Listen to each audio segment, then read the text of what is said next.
CRF Rally 300គឺយើងជិះបានដូចតែត្រៃអញ្ចឹងខ្ញុំគិតថាខ្ញុំជិះម្ដងនេះហើយខ្ញុំលងស្រឡាញ់ម៉ូតូនេះតែម្ដងយើងគិតថាធ្ងន់អ្នកខ្លះល្បីថាធ្ងន់ពិបាកជិះមិនទេសម្រាប់យើងសម្រាប់ខ្ញុំជិះបានដូចតែម៉ូតូត្រៃអញ្ចឹងតែអត់ទាន់បានសាកជាមួយនឹងផ្លូវថ្មនេះគឺជាបទពិសោធន៍លើកទី1លើម៉ាស៊ីន300ប៉ុន្តែម៉ាស៊ីន300ធម្មតាយើងពហិការហើយដោយសារវាអត់សូវមានមកពីជប៉ុនទេភាគច្រើនហ្នឹងគឺមកពីថៃ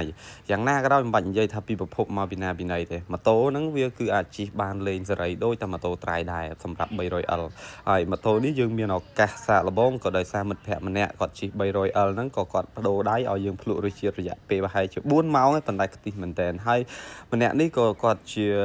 បុគ្គលម្នាក់ដែលជួយការពារជាតិយើងផងដែរមិនហ៊ាននិយាយក្បោះក្បាយប៉ុន្តែគេល្បីថាគាត់ហ្នឹងខ្លាំងចង្កេះនៅភ្នំពេញអញ្ចឹងយើងដាក់ផ្លូវដើម្បីឲ្យភ្ញៀវហ្នឹងជិះឲ្យសុបាយចិត្តតែម្ដងអញ្ចឹងគាត់ជិះមកផ្លូវកាត់ចង្កេះរហូតតែម្ដងផ្លូវកែងថ្ងៃទី1ប្រហែលជា4-5ម៉ោងនេះយើងជិះឈប់ក៏ពិតមែនប៉ុន្តែកែងអត់ចេះឈប់ទេកែងគឺរហូតឡើងហល់ដៃដល់ពេលតែថ្ងៃទី2ក៏យើងមានឱកាសមួយឲ្យភ្ញៀវខ្លះដែលចូលរួមលប៉ិលប៉ក់មកមានគ្រប់លវលតែម្ដងយើងរៀងលខលខុបប៉ុន្តែអត់លខេលខាទេដោយសារយើងអត់មានឈប់ឬក៏ខូចម៉ូតូអីរញ៉េញ៉ៃទេភ្ញៀវម្នាក់ស្រីវ័យក្មេងគាត់ខ្មែរយើងប៉ុន្តែគាត់រៀននៅក្រៅប្រទេសហើយគាត់ត្រឡប់មកវិញគឺគោលបំណងចង់ជិះម៉ូតូត្រៃឲ្យដូចក្នុងវីដេអូយើងដែលបានទៅមើលប្រាសាទបុរាណនិងប្រាសាទអាត់កំបាំងលាក់ខ្លួនផ្សេងនៅតាមព្រៃភ្នំអញ្ចឹងគាត់មករៀន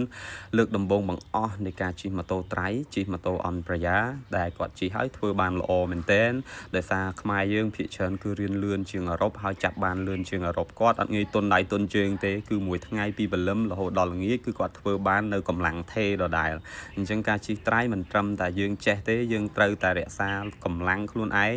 កម្លាំងដែលយើងមានប៉ុណ្ណាពេលដែលយើងហត់អស់កម្លាំងគឺយើងជ្រាយទៅតាមនឹងយើងប្រើកម្លាំងរហូតតែម្ដងជាមួយនឹងការទប់ដៃម៉ូតូអញ្ចឹងបានគេថាការប្រើប្រាស់ម៉ូតូត្រៃគឺជាកីឡាមួយដែលទាមទារកាយសម្បទាខ្ពស់ដោយសារពេលដែលយើងមានល្បឿនពេលដែលយើងឡើងលើម៉ូតូយើងត្រូវតែ pay attention ចំណាយអារម្មណ៍ហើយចំណឹងកម្លាំងខ្លាំងមែនតើល្បឿនលឿនប៉ុណ្ណាកម្លាំងយើងត្រូវតែទប់តាមខ្លួនទៅប៉ុណ្ណឹងតាមតិចនិចអ្នកជិះធម្មតាផ្សេងគ្នាប៉ុន្តែការជិះត្រៃមិនត្រឹមតែជាកីឡាទេក៏ជាអ្វីដែលយើងអាចបត់បែនទៅជាលក្ខណៈផ្សងព្រេងដោយ Kickstart Adventure តែងតែផ្ដល់សេវាកម្មទៅដល់ភ្ញៀវមិនថាជាតិឬក៏អន្តរជាតិទេការជិះម៉ូតូយើងចង់ឲ្យមានសុវត្ថិភាពខ្ពស់ការជិះម៉ូតូយើងចង់ឲ្យអ្នកទាំងអស់គ្នានឹងបានចាប់ផ្ដើមពីកម្រិតដំបូងហើយត្រឹមត្រូវមិនមែនជាថ្នាក់បង្រៀនទេនេះគឺជាកញ្ចប់សេវាកម្មដែលអាចជួយបងប្អូនឲ្យជិះបានត្រឹមត្រូវមិនមែនបង្រៀនកីឡាករទេគឺបង្រៀនអ្នកដែលចាប់ផ្ដើមដំបូង